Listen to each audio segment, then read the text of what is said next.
Hello students, આપણે ચેપ્ટરની અંદર last વિડિયોમાં બુદ્ધિ અને પ્રજનન વિશે ભણી ચૂક્યા હતા. અત્યારે આપણે ભણીશું ચયાપચય વિશે. ચયાપચય ઇટ મીન્સ મેટાબોલિઝમ. ચયાપચય એટલે શું? તો તમે કહ્યું કે આપણા શરીરમાં ચાલતી કોઈ પણ સજીવના શરીરમાં ચાલતી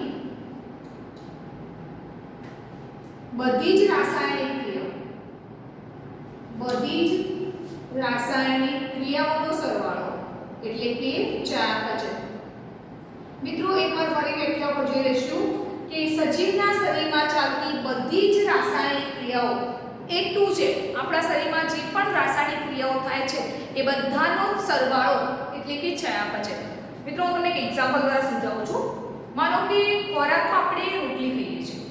રોટલી ઇટ મીન્સ સ્ટાર્ચ, અને એના ખાધા પછી આપણા મોઢાની અંદર કેટલાક ઉત્સેચકોની મદદથી એનું પાચન થશે. માનો કે એનું રૂપાંતર માલ્ટોઝમાં થાય છે. ફરી પાછું એ ખોરાક આગળ વધશે તો એનું રૂપાંતર ફરી અલગ અલગ ઘટકોમાં થશે. માનો કે છેલ્લે એનું રૂપાંતર ગ્લુકોઝમાં થાય છે. મિત્રો ફરી એકવાર સમજાવું છું કે સ્ટાર્ચનું માલ્ટોઝમાં, માલ્ટોઝનું ગ્લુકોઝમાં, એ બધી પ્રક્રિયાઓ છે. અને આ બધી પ્રક્રિયાઓને આપણે રાસાયણિક પ્રક્રિયાઓ તરીકે ઓળખીએ છીએ. આપણા શરીરમાં જે પણ રાસાયણિક ક્રિયાઓ ચાલે છે એ બધાના સરવાળાને આપણે ચયાપચય ક્રિયાઓ તરીકે ઓળખીએ છીએ. ચયાપચય ક્રિયાઓ મુખ્યત્વે બે ક્રિયાઓ પર આધાર રાખે છે. એક છે ચય ક્રિયા અને બીજી છે અપચય ક્રિયા. ફરી એકવાર ચયાપચયની આપણે જરો બે ભાગમાં ડિવાઈડ કરીએ તો ચય અને અપચયનો સમાવેશ થાય છે. ચય ક્રિયા, ચય ક્રિયા એટલે કે એની અંદર સંશ્લેષણ થાય છે. ચય ક્રિયામાં શું થાય છે? સંશ્લેષણ. કોઈ વસ્તુ બનવી એને ચય ક્રિયાઓ કહેવામાં આવે છે. અને અપચય ક્રિયા એટલે કે વિઘટન થવું. અપચય ક્રિયામાં વિઘટન થવું. આગલા લેક્ચરમાં મેં તમને આ થોડી બધી વાત કરી છે. ચય ક્રિયાનું એક બેસ્ટ એક્ઝામ્પલ છે પ્રકાશ સંશ્લેષણની ક્રિયા, જેના અંદર ખોરાક બને છે. અને અપચય ક્રિયાની અંદર મેં તમને એક્ઝામ્પલ આપ્યું હતું શ્વસન, જેમાં ખોરાક ઉગે છે. એના અંદર પણ મેં તમને સૂત્ર દ્વારા એક્ઝામ્પલ આપ્યું હતું. એકવાર ફરી જોઈ લઈએ કે કાર્બન ડાયોક્સાઇડ નું પાણીની હાજરીમાં પ્રક્રિયા કરાઈશું. એ પ્રક્રિયા પ્રકાશની હાજરીમાં થશે ત્યારે આપણને મળશે ગ્લુકોઝ.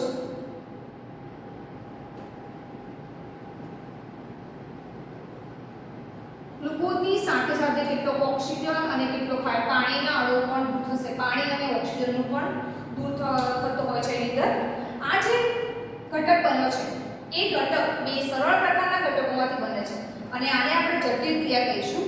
આ જે આખી ક્રિયા છે એ સરળમાંથી જટિલ બને છે. કોઈ વસ્તુ બને છે આને આપણે શર્કરા તરીકે ઓળખીશું. આપણે ગ્લુકોઝ પણ કહીએ છીએ. આ ક્રિયા કહેવાય છે ચય ક્રિયા, જેમાંથી કંઈક બન્યું છે. અપચય ક્રિયા એ રિવર્સ ક્રિયા છે. આની ઊંધી કે કોઈ જટિલ પદાર્થ તૂટી અને સરળ પ્રકારના ઘટકો બને છે. તો ચય ક્રિયા અને અપચય ક્રિયા. ચય ક્રિયા તમે જોઈ શકો છો. અપચય ક્રિયામાં જ્યારે ગ્લુકોઝ તૂટે છે ત્યારે એમાંથી CO2 અને હાઇડ્રોજન દૂર થાય છે. સાથે સાથે કેટલીક ઊર્જા પણ મુક્ત થતી હોય છે.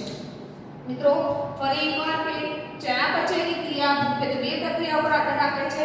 એક ચય ક્રિયા અને એક અપચય ક્રિયા. ચય ક્રિયાની અંદર ખોરાક બને છે જ્યારે અપચય ક્રિયાની અંદર ખોરાક તૂટે છે. ચયાપચયની ક્રિયા બધા જ પ્રકારના સજીવોમાં જોવા મળે છે. એકકોષીયથી લઈ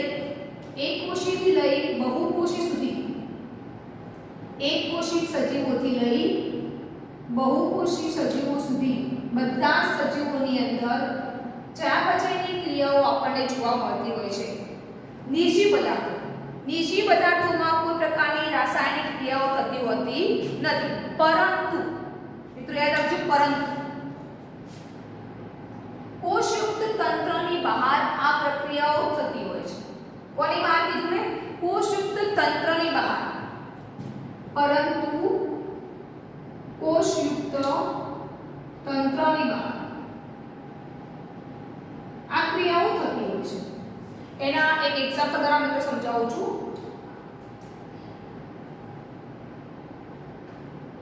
ઇન વિટ્રો. ઓકે, બાયોલોજીમાં બે શબ્દ છે, ઇન વિવો, ઇન વાઇવો અને ઇન વિટ્રો. ઇન વાઇવો મતલબ શું?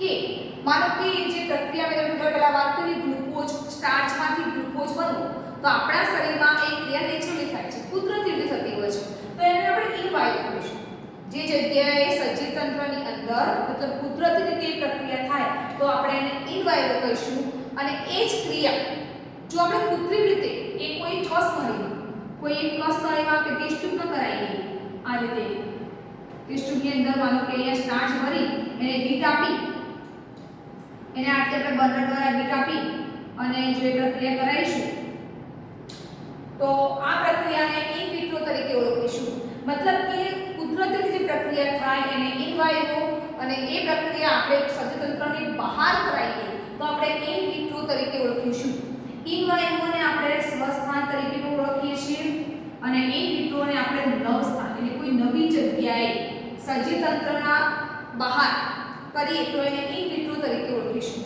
મિત્રો આ બે શબ્દો આપણા બાયોલોજીમાં ખૂબ ઇમ્પોર્ટન્ટ છે તો એના પર ધ્યાન આપશો હવે વાત કરીએ કે કોઈ એક કસનળીની અંદર આપણે જે સ્ટાર્ચ આપણા શરીરમાં સ્ટાર્ચમાંથી ગ્લુકોઝમાં રૂપાંતર થાય છે એ જ રીતે જો એ કસનળીની અંદર તમે યોગ્ય ઉષ્કો ઉમેરી અને હીટ આપીને પ્રક્રિયા કરાવશો તો સ્ટાર્ચમાંથી ફરી એમાં ગ્લુકોઝનું નિર્માણ થશે તો આ જે પ્રક્રિયા છે એ ન તો જીવંત છે ન તો નિર્જીવ છે કારણ કે એ સજીવની શરીરની અંદર પણ થાય છે અને સજીવના શરીરની બહાર પણ થાય છે તો આ પ્રક્રિયાને જીવંત કે નિર્જીવ આપણે ન કહી શકીએ કે એક જૈવિક પ્રક્રિયા છે પણ એ કોષમાં થતી નથી તેથી આપણે એ કોઈ નિર્જીવ પ્રક્રિયા પણ આપણે નથી કહી શકતા અને સજીવ પણ નથી કહી શકતા કારણ કે એ સજીવના શરીરના અંદર પણ થઈ છે અને સજીવના શરીરની બહાર પણ થઈ છે તે કોઈ એક વસ્તુ નથી આ ક્રિયા કોઈ એક વસ્તુ નથી પરંતુ એક પ્રકારની ચોક્કસ જૈવિક પ્રક્રિયા છે મિત્રો એક પ્રકારની ચોક્કસ જૈવિક પ્રક્રિયા છે તો ફરી એકવાર ચયાપચય એટલે શું રાસાયણિક પ્રક્રિયાઓની વાત છે આપણે જે શરીરની અંદર પણ થાય છે અને શરીરની બહાર પણ થાય છે એ દરેક પ્રકારના સજીવો જેમ કે એકકોષીથી લઈને બહુકોષી સુધીના બધા જ પ્રકારના સજીવો આ ક્રિયા દર્શાવે છે એટલે આપણા માટે ખૂબ જ અગત્યની લાક્ષણિકતા તરીકે એને આપણે ઓળખીશું મિત્રો એના પછી આપણે વાત કરીએ એક બીજો પોઈન્ટ લઈશું ચોથા નંબરનો હું અહીંયા રફ કરીને તમને એ સમજાવી દઉં છું એ પોઈન્ટ પણ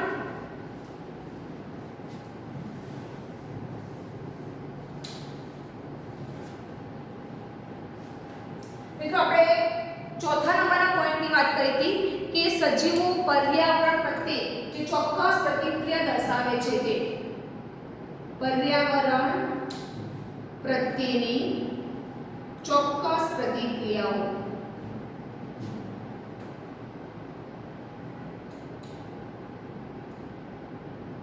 મિત્રો આ પોઈન્ટ ધ્યાન આપજો કે પર્યાવરણ પ્રત્યેની ચોક્કસ પ્રતિક્રિયાઓ એટલે શું તો આપણને બધાને ખબર છે કે આપણે બધા પર્યાવરણ પ્રત્યે ખૂબ જ સંવેદનશીલ હોઈએ છીએ આપણે કોઈ પણ જગ્યાએ મતલબ કે કોઈ પણ વાતાવરણમાં પર્યાવરણમાં જ્યારે નીકળીએ છીએ ત્યારે એના પ્રત્યે ખૂબ જ સંવેદનશીલ હોય છે એ દેખીતું અને યાંત્રિક રીતે જટિલ લક્ષણ છે આપણે એના વિશે કહી શકીએ કે દરેક સજીવ પર્યાવરણ પ્રત્યે પોતાની ચોક્કસ પ્રતિક્રિયા દર્શાવતો હોય છે એ કોના આધારે તો પોતાના સંવેદી અંગોને આધારે સજીવો પર્યાવરણ પ્રત્યે સંવેદના દર્શાવે છે પણ કોના આધારે તો એના સંવેદી અંગોને આધારે મિત્રો એક બે એક્ઝામ્પલ આપું છું આના વિશે માનો કે બાહ્ય જે વાતાવરણના જે બાહ્ય પરિબળો છે બાહ્ય પરિબળો પહેલા હું બાહ્ય પરિબળો વાત કરી દઉં કે બાહ્ય પરિબળો કયા કયા છે તો આપણી ચોપડી પ્રમાણે કેટલાક બાહ્ય પરિબળો આપે છે એનસીઈઆરટીના સિલેબસમાં પાણી છે પ્રકાશ તાપમાન પ્રદૂષકો અને અન્ય કેટલાક બીજા કેટલાક જે પરિબળો છે એ આની પર અસર કરે છે હવે સંવેદી અંગો કઈ રીતે પર્યાવરણ પ્રત્યેની ચોક્કસ પ્રતિક્રિયા દર્શાવે છે મિત્રો એના વિશે એક એક્ઝામ્પલ આપું હું તમને કે માનો કે આપણી જે સ્કિન છે ભલે આપણી આંખો બંધ છે પણ આપણે જો આપણી સ્કિન પર તડકો પડશે તો આપણને અહેસાસ થશે કે આપણને અહીંયા બળેલું છે મતલબ કે આપણી સ્કિન પર પ્રકાશ પડી રહ્યો છે કારણ કે આપણી ચામડી એક પ્રકારના સંવેદી અંગ છે એ તે ઘણા બધા એક્ઝામ્પલ છે આપણા શરીરમાં 5 પ્રકારની સંવેદનાઓ હોય છે, જેમ કે આંખ, કાન, જીભ, ચામડી અને નાક. બરાબર, આ બધા સંવેદી અંગો હોય છે. બીજા બધા પ્રાણીઓમાં જેમ તમે અળસિયાને જોયું તો એને આંખો હોતી નથી, તો પણ એ પ્રકાશ, તાપમાન બધા પ્રત્યે સંવેદી હોય છે. એ પોતાને તે જે રીતે પ્રક્રિયા કરવાની હોય છે એ રીતે પોતે દુશ્મનથી બચવા સંતાઈ પણ જતું હોય છે. એ રીતે તો દરેકે દરેક સજીવ પર્યાવરણ પ્રત્યે સંવેદી હોય છે. આપણે વાત કરીએ કે આદિ કોષ કેન્દ્ર સક્રિય સજીવોથી લઈ સુકોષ કેન્દ્રિત સજીવો સુધી દરેકે દરેક સજીવો પર્યાવરણ સામે પ્રતિક્રિયા કરતું હોય છે. આપણે પોતે પ્રકાશનો અનુભવ કે પછી તાપમાનનો અનુભવ, વધારે પડતી ગરમી લાગશે તો આપણે તડકામાં બેસી રહેવાના નથી. આપણે જે પ્રતિક્રિયા આપીએ છીએ, અત્યારે ઉનાળામાં આપણે કોઈ તડકામાં જઈને બેસતા નથી, કારણ કે આપણને શરીરમાં ગરમીનો અહેસાસ થશે. તો આપણે સમય શું પ્રતિક્રિયા આપીશું કે આપણે ત્યાંથી ઉઠીને છાંયડાવાળી જગ્યાએ જઈને બેસી જઈએ છીએ. તો દરેકે દરેક સજીવ પર્યાવરણ પ્રત્યે ચોક્કસ પ્રકારની પ્રતિક્રિયા દર્શાવતો હોય છે. આ બધા એના પરિબળો છે. પાણી ઓબ્વિયસ છે, આપણને પાણી વિશે ખબર છે કે પાણી બાહ્ય પરિબળ તરીકે લઈશું. પ્રકાશ, તાપમાન, પ્રદૂષકો, આ બધા ઘટકો પ્રત્યે, જેમ કે કોઈ ધૂળ ઉડતી હશે, બહુ બધો પવન આવતો હશે, ધૂળ ઉડતી હશે તો એ આપણા માટે ખરાબ વસ્તુ છે. તો શું કરીશું આપણે? એનાથી મોઢ ઢાંકી દઈશું. એ આપણે તરત જ પ્રતિક્રિયા આપીએ છીએ. આપણે આંખો બંધ કરી દઈએ છીએ કે જેથી કરીને ધૂળ આપણી આંખમાં જતી રહે. તો આ છે આપણે સંવેદી અંગો દ્વારા ચોક્કસ પ્રકારની એક પ્રતિક્રિયા કરીએ છીએ. મિત્રો, આપણો લાસ્ટ પોઈન્ટ છે સભાનતા. સભાનતા એટલે શું? સભાન હોવું. સભાનતા મતલબ શું? સભાનતા. જો એક વસ્તુ સમજી દો કે ઋતુ સંવર્ધિત વનસ્પતિઓ અને પ્રાણીઓની અંદર આ એક ખૂબ જ અગત્યનો પોઈન્ટ છે. ઋતુ સંવર્ધિત વનસ્પતિઓ અને પ્રાણીઓ. આપણે વાત કરીએ કે ગુજરાતની અંદર નળ સરોવર છે. ત્યાં ડિસેમ્બરમાં ઘણા બધા પ્રાણીઓ, પક્ષીઓ એ વિદેશથી અહીંયા આવે છે. તો એ વિદેશથી ગુજરાતમાં કેમ આવે છે? તો તમને કહી દઉં કે એ જે પક્ષીઓ જે છે એ ત્યાં એમનું જે વાતાવરણ છે, એમનો જે પ્રકાશ છે એ એમના શરીર માટે યોગ્ય નથી, એમના શરીરને મેચ થતો નથી. તો એ લોકો વિદેશથી લઈને અહીંયા નળ સરોવરમાં આવે છે, જેથી કરીને એ પ્રકાશની અવધિ અસર કરે છે. એમના શરીરના જે પ્રજનન અંગો છે એ અહીંયા એને વિકાસ પામશે, અથવા તો એ ઋતુ પ્રમાણે કાર્ય કરતા હોય છે, જેથી કરીને અહીંયાની ઋતુ એમને સેટ થાય છે. વિદેશી, મેં પહેલા શબ્દનો ઉપયોગ કર્યો, વિદેશી અહીંયા આવે છે તો ત્યાંની ઋતુ એમને સેટ નથી થતી હોતી, અથવા પ્રજનન માટે એ એના ઋતુ એમના શરીર પર ઇફેક્ટ કરતી હોય છે. એટલા માટે જ એ લોકો ત્યાંથી ઉડીને અહીંયા આવે છે. અહીંયા નળ સરોવર ગુજરાતમાં બેસ્ટ એક્ઝામ્પલ છે, અને જ્યાં તે પોતે વસે છે અને પ્રજનનની ક્રિયા કરે છે. પછી જ્યારે પોતાના દેશમાં ચોક્કસ પ્રકારની ઋતુ મળી રહે છે ત્યારે પોતે જતા રહેતા હોય છે. આ પોઈન્ટ વિશે આપણે આગલા જે પ્રજનનના પોઈન્ટમાં અભ્યાસ કરી ચૂક્યા હતા મિત્રો. બીજું એક્ઝામ્પલ આપું કે એ જ પ્રકાશની અવધિની અસર થાય છે, જેની આપણે ચર્ચા કરી છે. એક મનુષ્યની વાત કરીએ તો મનુષ્ય એક એવો સજીવ છે જે સ્વયં સભાન હોય છે. મનુષ્ય જે પોતે સ્વયં સભાનતા ધરાવે છે, એમાં કોઈ એક્સ્ટ્રા ઘટકોની જરૂર નથી હોતી. એ પોતે સ્વયં ઓલરેડી જાગૃત જ હોય છે. એટલે સભાનમાં મનુષ્ય સૌથી બેસ્ટ એક્ઝામ્પલ છે. મિત્રો, એક બીજી વસ્તુની વાત કરીએ કે કોઈ વ્યક્તિ કોમામાં જે આપણે કહીએ છીએ દર્દી, કોઈ દર્દી છે જે વેન્ટિલેટર પર રાખેલું હોય છે હોસ્પિટલની અંદર, તો એ વેન્ટિલેટર એટલે કે એના હૃદય અને ફેફસાને કૃત્રિમ રીતે ઓક્સિજનને જે પુરવઠો જોઈએ એ પૂરો પાડતું હોય છે. તો જે વેન્ટિલેટર પર રહેલો સજીવ છે એને જીવંત ગણવો કે મૃત ગણવો? શું કહી શકીએ આપણે? તો જે કોમામાં રહેલો દર્દી છે એ પોતે વેન્ટિલેટર પર હોય છે, એને જીવંત ગણવો કે મૃત ગણવો? તો ના તો આપણે જીવંત ગણી શકીએ કે ના તો એને મૃત ગણી શકીએ. કેમ? તો કે એ વ્યક્તિ જીવંત નથી. કેમ? તો કે બીજી કોઈ પ્રક્રિયા કરી નથી શકતો, ઉઠી નહીં શકતો, ફરી નહીં શકતો, હલક પોતાની જાતે પ્રક્રિયા નહીં કરી શકતો. શ્વસનની ક્રિયા, શ્વાસ લેવો એ પોતાની જાતે કરી શકતો નથી. એને વેન્ટિલેટર પર રાખવામાં આવ્યો છે, પણ એ મૃત પણ નથી. કારણ કે જે વેન્ટિલેટર દ્વારા એને ઓક્સિજન પૂરો પાડવામાં આવે છે તો બદલામાં હૃદય દ્વારા એના શરીરમાં એનું પરિભ્રમણ થવું એ બધી પ્રક્રિયાઓ ઓટોમેટિક થતી હોય છે. તો ન તો કોમામાં રહેલો દર્દી જીવંત ગણાય કે ન તો એ મૃત ગણાય. એ બંનેને જોડતી કડી તરીકે ઓળખવામાં આવે છે. તો અહીંયા સભાનતાને આપણે વ્યાખ્યાયિત કરી શકીશું. સભાનતા એક વ્યાખ્યાયિત લક્ષણ સજીવોના જીવંત જોવા મળતો અને એ વસ્તુમાં માનવમાં જ આ ગુણ સૌથી વધારે જાગૃત હોય છે. આપણે બીજી વસ્તુ કહી દઈએ મિત્રો લાસ્ટમાં કે જીવંત સજીવો જ સભાનતા દર્શાવતા હોય છે. મૃત સજીવો સભાન હોતા નથી. અહીંયા આપણે 5 પદ ભણ્યા છીએ. પહેલું વૃદ્ધિ, સેકન્ડ આપણે ભણ્યા હતા પ્રજનન. વૃદ્ધિના અંદર આપણે એવું ભણ્યા કે સજીવોના કદમાં અને સંખ્યામાં વધારો. પ્રજનનની અંદર આપણે ભણ્યા કે સજીવો એક પોતાના જેવો નવો સજીવ ઉત્પન્ન કરે છે. એના પછી આપણે ભણ્યા ચયાપચયની ક્રિયા. સજીવોમાં જે પોતે પર્યાવરણ પ્રત્યે ચોક્કસ પ્રતિક્રિયાઓ કરે છે તે. અને લાસ્ટમાં મિત્રો આપણે ભણ્યા સમાનતા કે જીવંત સજીવો જ સભાન હોય છે. એના પછી ઓકે મિત્રો, તો હવે આપણે ભણીશું કોષીય આયોજન. કોષોમાં જોવા મળતું આયોજન આપણે હવે ભણીશું. ધ્યાન આપો ચલો. તો કોષીય આયોજન એટલે શું? આપણે અત્યારનો પોઈન્ટ છે કોષીય આયોજન.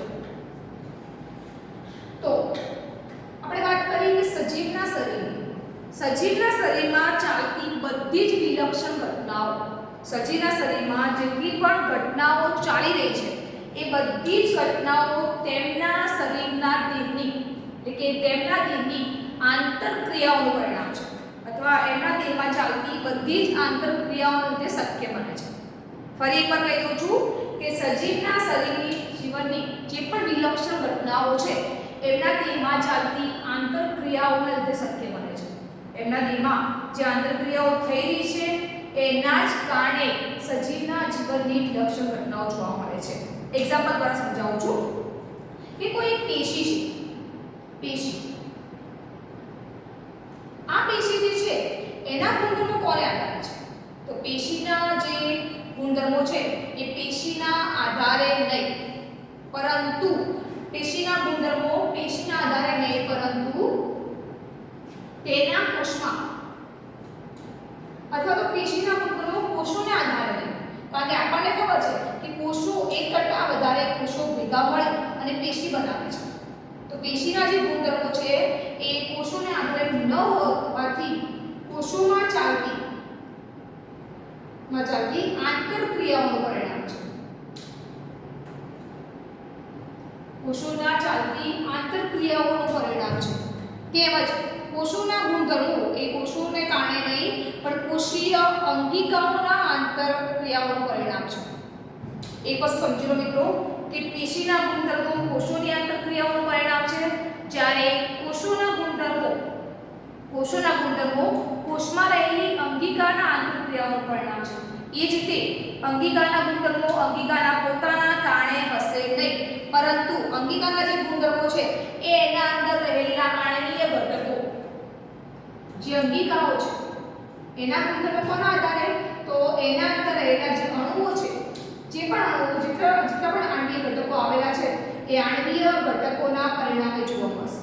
મિત્રો ફરી એકવાર સમજાવી દઉં છું. મેં તમને કીધું કે સજીવના શરીરમાં ચાલતી બધી જ વિલક્ષણ ઘટનાઓ એમના દેહની આંતરક્રિયાઓના પરિણામે છે.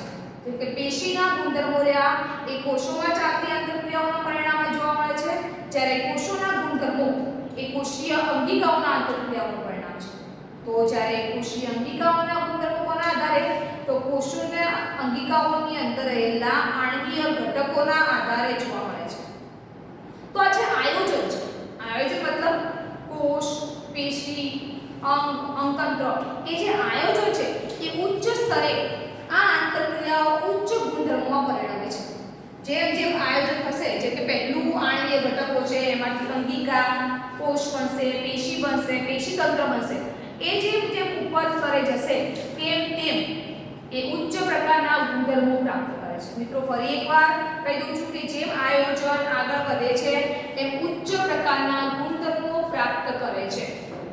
મિત્રો એના પછી વાત કરીએ કે દરેક સ્તરે દરેક સ્તરે સંગઠનાત્મક જટિલતા, સંગઠનોની જે જટિલતા છે એની શ્રેણી ક્રમમાં ચડતો ક્રમ ગણીએ કે ઉતરતો ક્રમ ગણીએ, દરેક સ્તરે સંગઠનાત્મક જટિલતાની જે શ્રેણી છે એના ક્રમમાં આપણને ચોક્કસ પ્રકારની ઘટનાઓ જે જોવા મળે છે બધી સાચી છે, બધી સાચી છે.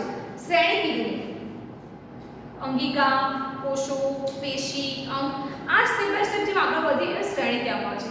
તે ઉત્તરતા ચડતા ક્રમમાં પણ હોઈ શકે, લાઈક આ રીતે તમે જોઈ શકો છો અંગિકાઓ, એમાંથી કોષ બનશે, વધારે કોષો ભેગા થઈને પેશીનું નિર્માણ થશે, પેશીમાંથી અંગ, અંગમાંથી અંગતંત્ર અને છેલ્લે એક સજીવનું નિર્માણ થશે. તો આ એક સંગઠન છે. અને અહીંયા પણ તમે જોઈ શકો છો કે નીચે આણ્વીય ઘટકો, પરમાણુ, અણુ એ બધા ઘટકોનું નિર્માણ આવશે. તો આ જે આખી શ્રેણી છે જે સંગઠન આવેલું છે એ દરેક વસ્તુ ઘટનાઓ સાચી છે. આમ લાસ્ટમાં આપણે કહી શકીએ કે સજીવો એટલે શું? લાસ્ટમાં સજીવો માટે આપણે કહી શકીએ કે તેઓ સ્વયંજનિત છે. સ્વયંજનિત સ્ટેપ બાય સ્ટેપ એનું નિર્માણ થયું છે. આમાંથી આ સજીવો સ્વયંજનિત છે. બીજું પોઈન્ટ આપણે કહીએ છીએ કે સ્વયં વિકસિત છે. એનો વિકાસ પણ જાતે હોય છે. સ્વયં વિકસિત છે. સજીવો પોતે સ્વયંજનિત છે, સ્વયં વિકસિત છે. ચોક્કસ પર્યાવરણ સામે ચોક્કસ પ્રતિક્રિયાઓ દાખવે છે.